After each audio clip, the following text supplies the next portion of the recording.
Well, a hedera ETF just got one step closer, and with the recent B19b-4 filing from Canary, hedera is now in that pole position, along with Litecoin, to be one of the first altcoins to get an ETF. Now, we've looked at this and been following this trail since Eric Balanchunas and James Seyfarth had essentially put hedera in the mix. I think it was on, this post is from December the 17th of 2024, so on the back end of last year, they actually released this post here. And it essentially said, or says, we expect a wave of crypto ETFs next year, albeit not all at once. First out is likely the BTC ETH Combo ETF, which got approved a few weeks ago, by the way, ladies and gentlemen, so they've been spot on there. Then probably Litecoin, because it's a fork of Bitcoin equals a commodity.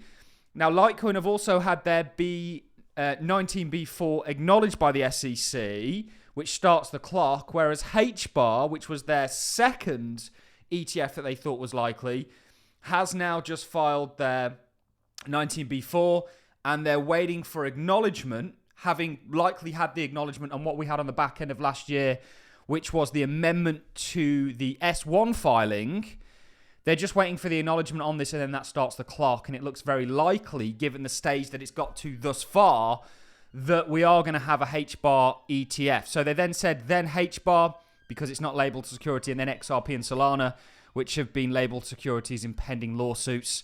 Of course, hedera has not. There is a Sunshine Act taking place on Thursday, where the SEC will get together, and XRP is actually a topic to be discussed there. The last Sunshine Act that we had from the SEC actually resulted in Coinbase, OpenSea, and is it Robinhood that's just recently had the case dropped today? So things really are heating up, and many people didn't have HBAR on their bingo cards, but it's literally happening. And this is from, of course, Eric Balanchunas, the man to follow. Brandon was lucky enough actually to interview him. I reached out. He totally ignored me, which is interesting. So Canary just filed the 19b-4 for their HBAR ETF. This comes on the heels of them amending their S1 last week, which we didn't actually get a chance to cover. We covered it in a daily market update, however, which means the SEC has given comment, which gives HBAR and Litecoin the best odds and the pole position amongst the current slew of altcoin ETF filings. And of course, this is what took place on the back end of last week. This was on the 21st. I don't even know what date it is today.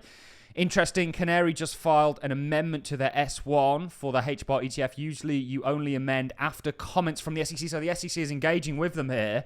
This echoes Litecoin, I don't know what accent that is, which also did amendments. In Flip, no 19b-4 yet. Need to get that going. And of course, we've had that here. So what they propose going into this year is now looking a lot more likely, and actually HBAR has essentially taken over. Got a real kind of accent going on today, guys. A Bristol accent, perhaps. HBAR has really sort of taken over XRP and Solana in regards, and Doge and a number of others out there in regards to being one of the first ETFs offered. And I want you guys to think about this. Think about the thousands upon thousands of altcoins and cryptos that there are out there. We've had a Bitcoin ETF, which was very obvious. Bitcoin is still that tide that rises and sinks all ships and the leader in the space. We've had an Ethereum ETF. We've had a Bitcoin Ethereum ETF. Litecoin is very likely going to be next, and then HBAR. So HBAR, obviously, if you take out the Bitcoin and Ethereum ETF combo, is going to be the fourth, let's do this properly, fourth crypto to get an ETF. That's a big deal. And I think broadly as a statement when it comes to HBAR, I speak to a lot of people behind the scenes. There's a lot that these big institutions aren't telling you because they can't in regards to hedera. But what we try and do here on the channel is show you the connections with the largest institutions in the world, financial, technology, whatever it is, like Nvidia and Intel, and how they're actually working with hedera. I am proud to be, and it's not always been the easiest of journeys, certainly when HBAR was at that 4 cent mark, and many of you were right there with me, What an entry that's turned out to be. And we'll talk about price in just a second. I'm proud to be one of the leaders in regards to content creation in the hedera hashgraph space. In fact, when it comes to YouTube, we very much are a leader. Through the good times and the bad, and we've got such bright days ahead of us, guys, and I'm over the moon to many of you to have perhaps introduced this crypto to you. Because when you sort of dive down that rabbit hole of hedera, you come to the conclusion that I did, which is this is just the superior layer one smart contract platform in pretty much every way. And actually the Federal Reserve were looking at Byzantine fault tolerance, and actually they mentioned hash graphs and their kind of unique properties. Hash graphs, they didn't mention DAGs specifically, but hash graphs, which I thought was very, very interesting. So this is absolutely huge news. The interesting thing for me is going to be the kind of inflows that we see on the back end of this. I think one thing I'd like to see, and I need to get to reach out to some people to kind of get this clarity, is staking rewards increased for HBAR holders.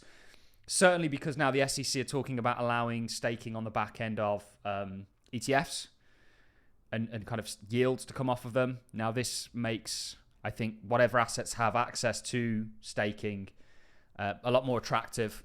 Certainly we yet to see what Trump does in regards to taxes. And we're still yet to really see, I guess, a kind of wave of things come out in regards to the United States. Let's talk about some price action. The plan has not changed. We have stated in regards to how we look at the markets that this is now phase 2, which is an uptrend for us. And phase 2 is essentially where you take your range of accumulation, your phase 1, you break that resistance with momentum, which is seen in volume. This pullback's been on a decline in volume. You'll see that volume spike up again, and you'll see a bounce here and continuation to that dollar mark and then above and beyond. I truly believe that. I'm not just saying that to you guys.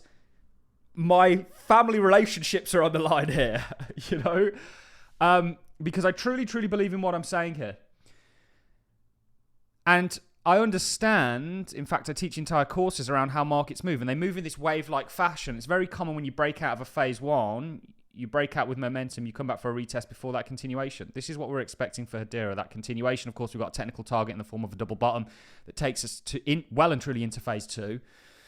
This is a good example. Pitney Bowes, obviously American Semiconductors is one we're looking at. Breakout on volume, retest, then continuation. This is essentially because institutions initiate this, or large players, smart money will trade to these same principles. Phase 1 base, double bottom again, breakout, retest, continuation, target met. This is what hedera has ahead of it, ladies and gentlemen. I'm confident. Could I be wrong? Yes. And remember, investing in the cryptocurrency space, you do at your own peril. But, you know, I think when I look at the crypto space, hedera is a very obvious choice for me. New York Times, breakout, retest, continuation. This is really what you've got ahead of you for hedera hashgraph. And this is a bit of a kind of smaller example. Breakout, double retest, continuation. HBAR has that journey ahead of it. Again, when you look at this project fundamentally, it is head and shoulders above the competition. In pretty much all aspects, whether that's the actual chain's performance or the DAG's performance, so the underlying layer one's performance, across scalability, finality, eco-efficiency, cost. You know, you can actually cost your business in dollar prices and they don't fluctuate. Whether that's through partnerships, whether that's through whatever it may be, hedera really is in that lead position. And technically it looks absolutely beautiful. This is such a perfect, in my opinion, sort of phase analysis play in regards to this sort of broad uptrend that you've now got to come. You'll engulf all-time highs and go above and beyond, I think, this year. And I think there's going to be fundamental drivers to that, like what we're seeing. Again, this is Eric Balanchunas now putting hedera, which he did at the start of the year, or going into the start of this year on December the 17th, in that pole position to gain an ETF. You've got to think, why? You know, why hedera? What do these people know that perhaps others don't? Why not any of these other cryptocurrencies out there? Well, I think the answer is very obvious. I think, and I can't say too much, but there's a lot that's known behind the scenes in regards to the role that hedera is going to play and the obvious choice that it truly is. And you see this represented through the partnerships that it already has. That's only going to accelerate. The more people find out about hedera, the more popular it becomes. It's a real Metcalfe's law scenario.